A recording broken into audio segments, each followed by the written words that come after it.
A McMinn County couple says their son's grave has been desecrated by thieves for years. One person's been arrested. They want to put a second offender behind bars. Local 3's Jeremiah Beatty headed out to the cemetery to speak with the couple who say they've already lost enough. Lisa and Dewey Henley buried their son at the Rogers Creek Cemetery nearly 13 years ago. Since then, his gravesite has been at the center of multiple thefts. The family hired a private investigator to find the culprit. You know, slapping somebody in the wrist and telling them not to do it ain't gonna get it done. You know, especially if it's been done over and over and over and they keep doing it. You know, something heavy needs to be done. Yeah. Henley's son was 15 when he died, and it's important for the couple to honor his legacy. I try to keep his grave looking like I would keep his bedroom. People tell me I do too much, but I can't do enough. The Henleys say the thieves have stolen custom-made items and displays over the years. Their private investigator placed cameras around their son's gravesite, hoping to catch the thieves in action. Because he had wanted to do it for years to put that camera up there, but we was afraid. Because he said if it was somebody that we knew, that it would really hurt your heart. You guys do not know them? No. Okay. Here are screen captures from a video of a man and woman getting out of this van at the gravesite. Police identified the man as Jeremiah Wolftake and the woman as Margaret Susie Grant. You could see Susie in the van, and it was like she was shopping, and he was out. He got out of the van, and he slung the door open, and she was kind of leaned out pointing, get that, get that. Deputies arrested Wolftake a year ago for theft. The judge ordered him to serve 2 weeks in jail and pay the Hensleys $400 in restitution, but he has yet to do so. The family's PI says Wolftake has not come back, but Grant still returns. Police reports filed by the Henleys show 2 more robberies, one in January and February. Here are pictures showing Grant at the cemetery again, holding the same fishing pole the Henleys purchased for their son. You come to that realization that they are gone. And I know he's not here at this grave. I know that in my heart.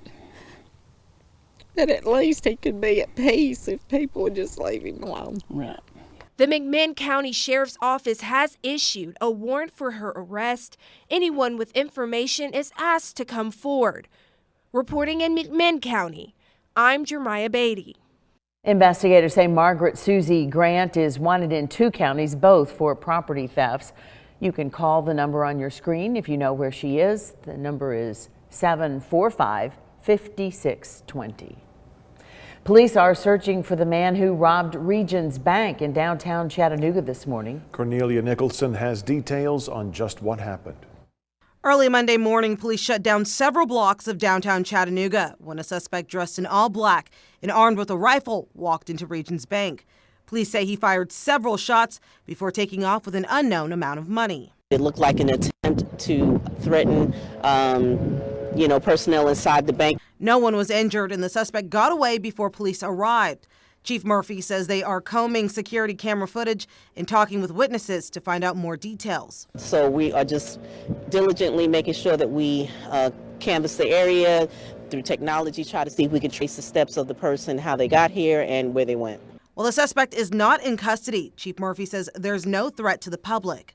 Sanaa Dabbitt, owner of Giorgio Men's Warehouse, just a few doors down from the bank, was on her way into the store when police had the bank surrounded. So I thought it was just an accident, so I went around to Broad and I kept driving, and every time I wanted to make a right to get to our parking garage on Cherry, I saw there's another blockade, police cars. Dabbitt has owned her downtown business for over 50 years and uses the Regions Bank, but she says she wasn't shocked to learn there was an active shooter so close to her store. Because you hear about these things that happen all the time, and personally have never been involved or seen anything like this happen before.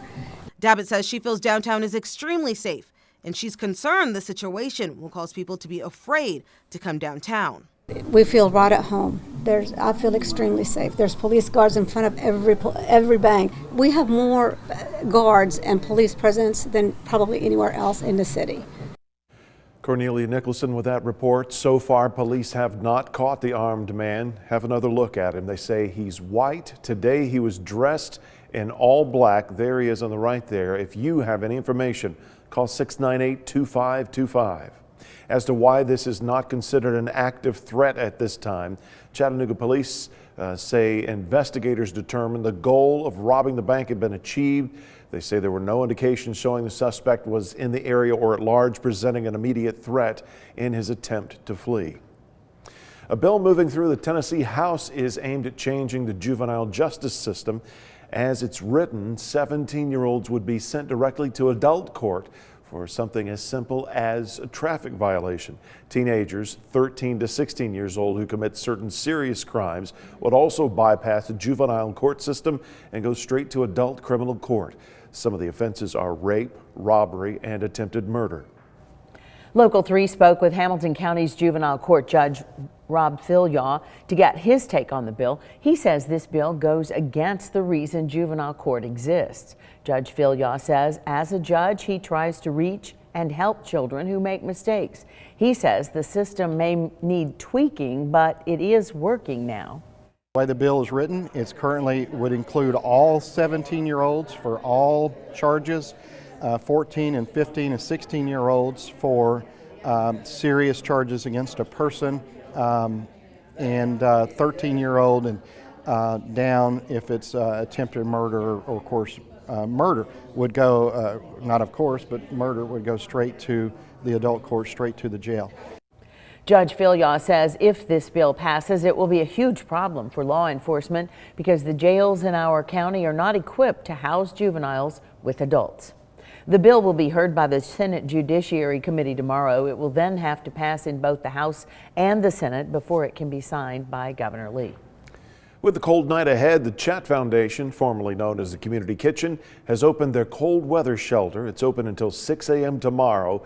That facility is over on East 11th Street where the Community Kitchen used to be in Chattanooga. Yeah. Yes, it is cold outside, freezing tonight, so it is a good idea to have that shelter open. Tomorrow night might not have such an issue. We are going to see some spring warming taking place this week. Also a few spring showers. I'll have details. Your forecast is coming up on Local 3 News at 11.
Manhattan's district attorney has been presenting evidence to a grand jury concerning former President Donald Trump and an alleged unlawful hush money payment made in a settlement with an adult film actress. The office has not commented on whether they'll prosecute. Key Republicans have been rushing to Trump's defense and vilifying Democrat prosecutor Alvin Bragg. But tonight, even many of his loyalists are discouraging Trump supporters from taking up the former president's call to protest. NBC's Garrett Hape has the story. The Manhattan DA's office tonight on the verge of a fateful decision, whether to indict a former president for the first time in history. A case centering around Donald Trump's alleged effort to keep an extramarital affair secret by paying hush money to Stormy Daniels. In the last week, grand jurors hearing dueling accounts. Former Trump fixer turned fierce Trump critic Michael Cohen, alleging Mr. Trump gave him $130,000 in 2016 to buy Daniels' silence. This is about Donald Trump being held accountable for his own dirty deeds. Plain and simple. Well, tonight, Cohen's former legal advisor, Robert Costello, asked to testify at the request of Mr. Trump's legal team, blasting Cohen's credibility. If they want to go after Donald Trump and they have solid evidence, so be it. But Michael Cohen is far from solid evidence. This weekend, the former president making headlines, predicting he'd be arrested at the investigation's conclusion and calling for protests. Tonight, House Republicans rallying to his defense, slamming Democratic DA Alvin Bragg, vowing to question him before Congress. President Trump announced he was going to run for president again, and suddenly here they go. Now they're coming after him for some alleged bookkeeping error. You've got to be kidding me. Trump's top potential Republican presidential rival taking a dig at the progressive prosecutor. That's an example of pursuing a political agenda. But also a veiled shot at the former president. I don't know what goes into paying hush money to a porn star to secure silence over some type of alleged affair. I can't speak to that. Law enforcement officials in New York City have been meeting to plan a security response to any protests and how to handle the possible surrender, fingerprinting, and initial court appearance of a former president. The Secret Service would accompany Mr. Trump throughout that process, a source familiar told NBC News, and do everything they could to keep him out of public view. Coming up on Local 3 News at 11, it's allergy season. Why a local doctor says this year will be worse than others.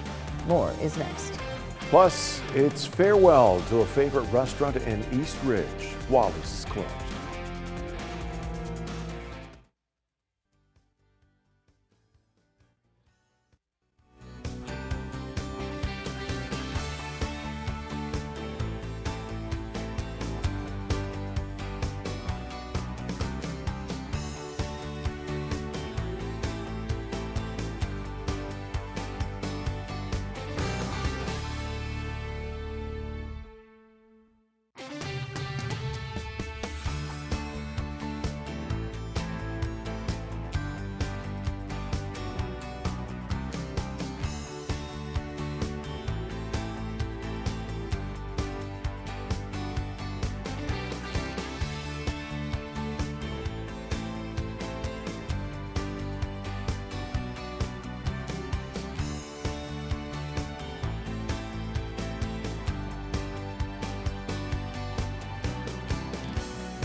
A lot of folks are already suffering from seasonal allergies, and this is the time of year when it begins to peak. Local 3's Abigail Martin tells us why this year may be worse than seasons past. Abigail.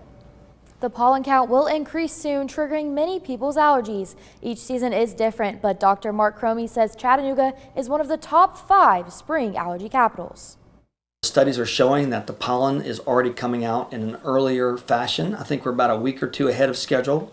Dr. Cromie says the trees are beginning to pollinate, and he says the pollen count will be incredibly high soon with the weather warming up. He says he expects the levels to be high after looking at the pollen in the last few weeks. He says allergies, asthma, eczema, and chronic sinusitis are all related to your immune system overreacting to pollens. For patients that have allergies, like 35% of Americans and 50% of Chattanoogans, we're going to see a lot of itchy, sneezy, runny nose, cough, and wheezing. Dr. Cromie says in children, kids will have more ear infections. So he says it's time to be aggressive and proactive. He recommends using daily medicines like Zyrtec, Allegra, and saline rinses. The gold standard is find out what you're allergic to, see an allergist, do something all natural like allergy shots so that you are not going to be sick again next year. Cromie says limiting outdoor activities is typically recommended, but he says he wants people to enjoy life in the scenic city. He says now is the time to get tested so you can receive proper treatment. Dr. Cromie says there is a new pattern. People who have had COVID seem to be experiencing worse allergy symptoms than before. If you feel symptoms, he recommends visiting a doctor to avoid a secondary infection. So it's time to make sure you get all your medicines in place, get your allergy shots, get tested if you've never been allergy tested. Dr. Cromie says if you develop symptoms in the spring, even if you think it's minor, you should look for treatment. He says this will help you now and prevent another harsh allergy season next year. Reporting live in studio, I'm Abigail Martin, Local 3 News. Thank you, Abigail. Almost half of the hospitals in Tennessee are at risk of closing. The State Hospital Association says that is twice the number we had before the pandemic. Part of the issue is federal reimbursements for Medicare services. The THA says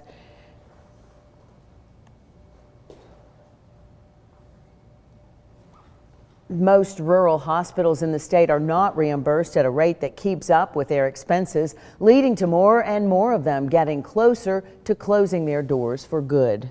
It's just a downward spiral in terms of the money that you receive, and then you are unable to kind of pay your employees at the rate they need to kind of retain them.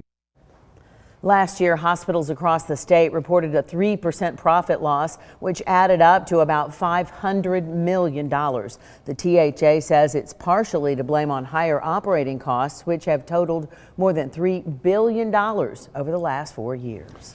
We've moved into a new season. Could it finally mean a change in the weather? Hey, everybody's talking about spring. Is it? Let's find out from Chief Meteorologist David Carnes. Yeah, officially. Not going to feel like it until probably tomorrow afternoon. And Abigail did a great job with Mark Cromie explaining all the pollen and how it really fires up this season. And we're there. The tree pollen is in the high category. As we get warmer later in the week, we're going to see highs around 80, and that's just going to shoot that pollen count up even higher. It is all tree pollen, pine, pear, dogwood, hickory, you name it. It is shooting pollen into the air. Allergy sufferers, beware. 3-degree guarantee. Here we go. 54 degrees, the predicted high. That was the official high. We upped the jackpot to $160. You can register to win the jackpot. It'll be a lot more than that at the end of the month by going to local3news.com/3-degree. Tomorrow's high, oh, look at that, 62 degrees. Are we excited or what? Tonight, though, freeze warning. So we're going to go from freezing to 62. We'll see our lows dropping way, way down there. Spring started, and boy, the cameras came out. Look at this, a beautiful spring sunset in Harrison. Thank you, Suzanne Hicks, for that. My Little Buttercup. Every guy watching right now started singing the Three Amigos song. Vicki Robinson, thank you so much for sending that in. 54 degrees our high today, 26 the low this morning, 65 the normal high this time of the year. Again, we'll get close to that tomorrow afternoon. Right now, already in the 30s up on the plateau, over into Athens, Cleveland, 41 still in Chattanooga, 37 Dalton, and 38 in Blue Ridge. And our sky watchers checking in with a high of 53 in Chattanooga, 58 East Brainerd, Signal Mountain 54, 58 in Somerville, Murphy hit 58, Delano 50, 10 Mile 50, and 52 in Rossville. There is the high pressure moving east as it does. You can see a few clouds working their way in tonight. Not a big deal. And as we move into our Tuesday, we're going to have some clouds in the afternoon. The rain should stay well to the north of us. But on Wednesday, especially during the morning hours, we'll see a few spotty showers here and there. And we may see a few on and off through the early afternoon. I'll put the rain chance at 30% for right now. Notice the northerly winds will continue to, southerly winds will continue to see that as we move through the next several days, allowing our temperature by Thursday to get up to 79 degrees for the high. And then on Friday, we're going to call it 80 for the high ahead of our next front. We may get a few spotty showers in the afternoon on Friday, but the bulk of the rain is going to be during the overnight, and that rain could produce some heavy thunderstorms with not just rain, but lightning and gusty to damaging winds. So we're going to need to keep an eye on things overnight Friday into Saturday morning. That'll move out as you wake up. Only a few spotty remnant showers for Saturday afternoon, and then Sunday, overall, we're looking good. It should be another nice, comfortable day in the low 70s on Saturday and Sunday. Tonight, freezing temps will drop down to 30 in Chattanooga, 27 Cleveland, 28 Dalton, 26 in Blue Ridge. And then tomorrow, a cold sunny morning, but some afternoon clouds and a little breezy. And boy, is it going to be nice. About 10 degrees warmer tomorrow than it was today. Storm Alert 7-day forecast, highs near 80. Look at that chance of rain and storms overnight into early Saturday morning, and then a few spotty showers Saturday afternoon into Sunday. And look at those highs. Can't beat that. Low 70s, guys. Like it. Be happy to see it. Wally's in East Ridge is quiet now for the first time in 34 years. Local 3's Rico Holston talked, to longtime fans who stopped by for a last meal on Saturday, and they shared some sentimental memories with the owner.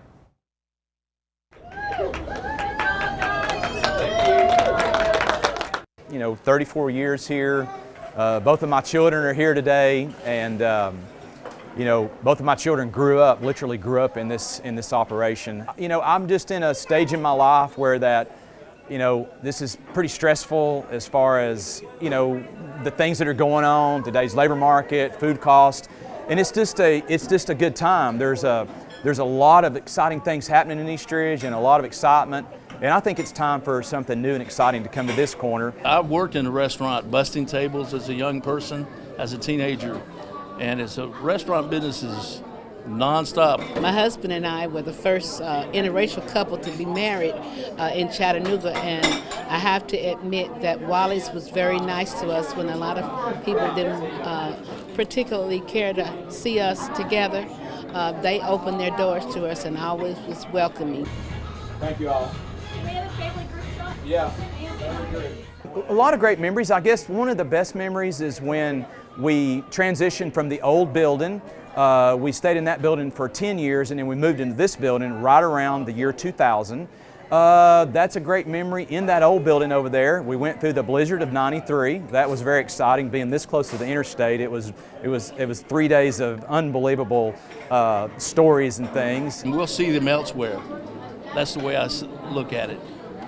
I'm really gonna miss them. I really am. And I knew the family like I know my own family. Hopefully I'll see them in the store somewhere or meet them on the street. I do want to say that I appreciate 34 years of the East Ridge community supporting my family. Appreciate it. Thank you. And we say thanks to Rico Holston for the story. And just a reminder, Wally's on McCauley Avenue is open for business. Straight ahead on Local 3 News at 11, the Lady Vols are headed to the Sweet 16, and MLB opening day is just 10 days, nearly 9 days away. Sports is next.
Welcome into sports. Ben and Sam are resting after the first rounds of March Madness, getting ready for the Sweet 16, and you can add one more team in orange to that dance card, the Tennessee Lady Vols, with a statement tonight in Knoxville. On the court called the Summit, they ended Toledo's 17-game winning streak with authority. The Lady Vols out-rebounded the Rockets 58-30. They never trailed, led by 28 at the half, and went on a 17-1 run in the final 5 minutes, 55 seconds to blow this one out. The Tennessee women are headed to Seattle, their 36th appearance in the Sweet 16, their 38th 25-win season. Coach Kelly Harper loved the squad's defensive effort, but it was a good night scoring, too. Reserves Sarah Puckett and Jillian Hollingshead, sophomores, both led 5 Lady Vols in double figures with 13 apiece. You see the final score there, 94-47. Puckett said she felt good going into the game. You know, I was very confident in myself today, I felt like, more than past games, and so I'm just going to continue on. But yeah, it's really excited, and I'm just ready to see what we're going to do in the rest of the tournament.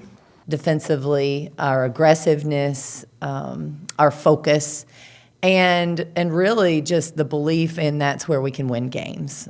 And obviously a really good offensive night for us, both games, but our defense set the tone for us. We hope the Lady Vols have vengeance on their minds. They face top seed Virginia Tech on Saturday. Remember, the Hokies beat Tennessee in Knoxville back in December, 59-56. And of course, we remember they sent our Lady Mocs home in the first round just last week.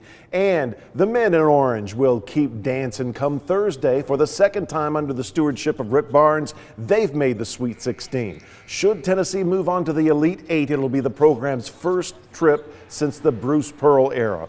Standing in the way, 9-seed Florida Atlantic, Tennessee enforcer 7'1" Euros Platzik, who you might remember from Hamilton Heights Christian Academy, says he is ready for New York and MSG. I'm extremely happy because, you know, growing up in a small town back in Serbia, you know, when you think about basketball and NBA, like a lot of times all you can hear is Madison Square Garden, New York Knicks, and honestly, just going back to that arena is really exciting feeling, and you know, something that I'm really looking forward to because you know, a lot of history happened there, you know, even outside of basketball, so I'm really looking forward to it. Vols draw the late tip again on Thursday, 9 p.m. Good news is they're not facing Memphis or Purdue. But always remember, the Vols are 1-7 in the Sweet 16 round all time. Good luck. Also at MSG, St. John's University is set to formally introduce their new basketball coach tomorrow. You may recognize him. Yes, Hall of Famer, 70-year-old Rick Pitino, back in the Big East. Once a perennial postseason team, the Red Storm's fallen on hard times in this new century. Rick Pitino brings an impressive record of 7 Final Four appearances and national titles with Kentucky and Louisville. Remember, the Cardinals showed him the door in 2017 after an FBI investigation into corruption allegations. He was eventually cleared. Rick Pitino has coached for 34 years. He's taken 5 schools to the NC2A tournament, including Boston University back in '83, and most recently, the team he coached and left, Iona, in 2021 and 2023. To baseball, 10 days away from opening day in major leagues, and the teams will be heading north soon. Still a few games left in the Grapefruit League, though. One, as a matter of fact, today. The Atlanta Braves this afternoon. Pitcher Kyle Wright making his spring debut. They hosted the Tampa Bay Rays at Cool Today Park. That's just south of Sarasota. Wright's been slowed through the early parts of camp after getting a cortisone shot in his shoulder. Braves edged the Rays 6-5. Yesterday, Max Fried had his final tune-up before the regular season.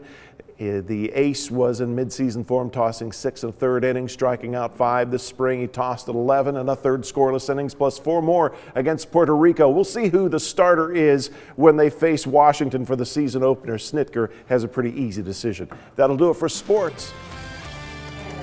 Next, a final look at your forecast. David Carnes gives us a reason to look forward to tomorrow.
Good morning. Welcome into sports. I'm Greg Glover. Ben and Sam are resting after the first rounds of March Madness, getting ready for the Sweet 16. And you can add one more team in orange to that dance card. The Tennessee Lady Vols, with a statement last night in Knoxville on the court called the Summit. They ended Toledo's 17-game winning streak with authority.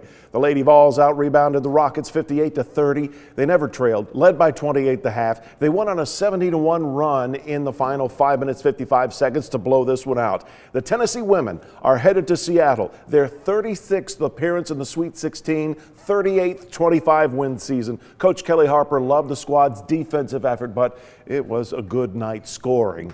Reserves Sarah Puckett and Jillian Hollingshead, sophomores both, led 5 Lady Vols in double figures with 13 points apiece. Puckett said she felt good going into the game. You know, I was very confident in myself today, I felt like, more than past games, and so I'm just going to continue on. But yeah, it's really excited, and I'm just ready to see what we're going to do in the rest of the tournament. Defensively, our aggressiveness, our focus, and really just the belief in that's where we can win games. And obviously a really good offensive night for us, both games, but our defense set the tone for us. Hopefully the Lady Vols have vengeance on their minds. They face top-seeded Virginia Tech on Saturday. Remember, the Hokies beat Tennessee in Knoxville back in December, 59-56. Of course, we know they sent our Lady Mocs home in the first round just last week. The men in orange will keep dancing come Thursday as well. For the second time under the stewardship of Rick Barnes, they've made the Sweet 16. Should Tennessee move on to the Elite 8, it'll be the program's first trip since the Bruce Pearl era. Standing in the way, 9-seed Florida Atlantic. Tennessee enforcer 7'1" Euros Platzik, who you might remember from Hamilton Heights Christian Academy, says he's ready for New York and MSG. I'm extremely happy because, growing up in a small town back in Serbia, when you think about basketball and NBA, like a lot of times all you can hear is Madison Square Garden, New York Knicks, and honestly just going back to that arena is really exciting feeling, and something that I'm really looking forward to because a lot of history happened there, even outside of basketball, so I'm really looking forward to it. Vols draw the late tip again, and 9 p.m. Thursday. Good news, they're not facing Memphis or Purdue, but always remember the Vols are 1-7 in the Sweet 16 all time. Also at MSG, St. John's University is going to introduce this guy as their new head coach. 70-year-old Hall of Famer Rick Pitino back in the Big East. He has coached for 34 years, taken 5 schools to the NC2A tournament, including Boston University in '83, and most recently Iona in 2021 and 2023. Of course, national titles with Louisville and Kentucky. He'll be introduced today. That'll do it for sports. Have yourself a great Tuesday.